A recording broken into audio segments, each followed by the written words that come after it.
Na classe de medidores por elementos elásticos, manômetros de Bourbon, nós temos três classes diferentes. Nós temos o manômetro de Bourbon tipo C, o tipo espiral e o tipo helicoidal. Então, nós temos aqui um manômetro no qual a pressão é exercida dentro de um tubo chato, tá? Não importa o tipo dele, é sempre um tubo chato. Esta pressão movimenta, né, este tubo, no caso do tipo C, ele movimenta, faz este movimento para cima ou para baixo, tá? De acordo com a pressão exercida, né? Esta força aqui, então, é transmitida para esse elemento elástico e assim transformada em uma escala de pressão. No tipo espiral, né? Então eu tenho aqui a pressão, eu tenho este movimento de expansão ou contração dessa espiral, né? E quando há a contração ou a expansão, é transmitido então para a minha escala. O tipo helicoidal, ele também sofre um movimento deste tubo de acordo com a pressão, tá bom? E é transmitido também para uma escala. Então aqui entra a lei de Hooke, né? Porque nós temos esses elementos elásticos. Por se tratar de um sistema mecânico, pessoal, este tipo de medidor, com o tempo, né, estes elementos elásticos, eles vão perdendo um pouco de força, tá? E vai prejudicando um pouco a medição, ok? Nós temos também manômetro de Foley e de diafragma, tá? O manômetro de Foley, então eu tenho um Foley, eu tenho uma cápsula no qual a pressão exercida empurra este Foley, né? E aqui ligado ao meu indicador, eu tenho uma haste que transmite esta pressão para a indicação. Então tem um Foley aqui. Então o Foley se desloca com a pressão, modificando a escala. A mesma coisa acontece com o diafragma.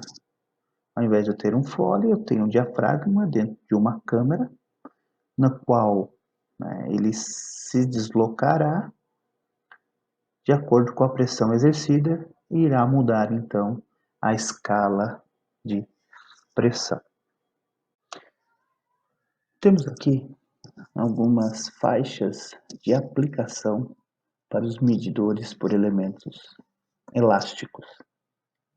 Nós temos aí para o manômetro de Bourbon a recomendação de não utilizá-los para micropressão, utilizar então para pressões elevadas, pressões altas, aproximadamente 1000 kgf por centímetro quadrado.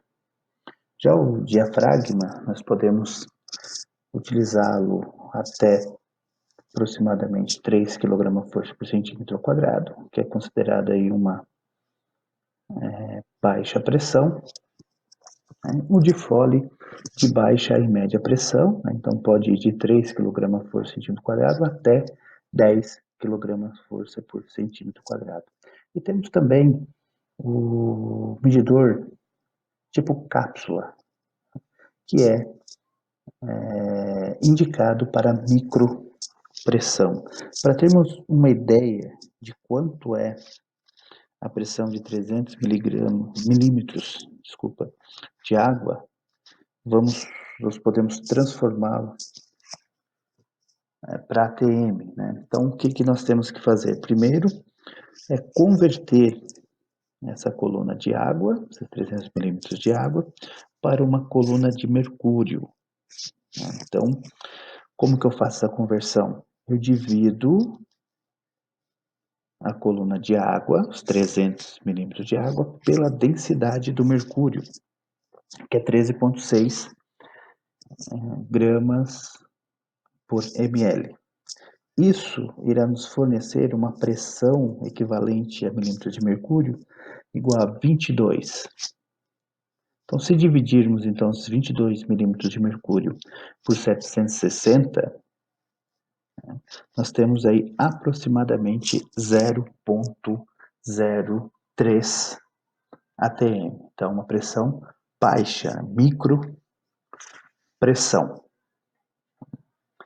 Recomendações para a instalação desses medidores por elemento elástico. Tá?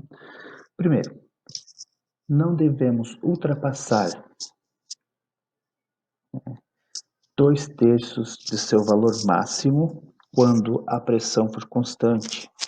Ou seja, um medidor de pressão, se o medidor de pressão tiver um range de medida de 0 a 7,5 bar, deve-se realizar a medida no máximo 5 bar.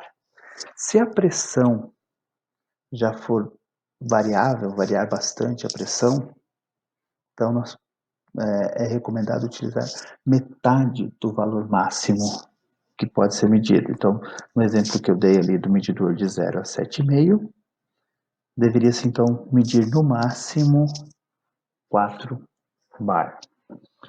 Nós devemos também, como recomendação, equipar esses manômetros com válvula de bloqueio de 3 vias para manutenção, né, para você poder retirar esses sensores, e também sifões ou serpentinas de resfriamento quando estamos fazendo medidas de linhas com presença de condensáveis. Então, para condensar dentro desse sifão ou dessa serpentina, evitando assim que vapores entrem dentro do meu sensor.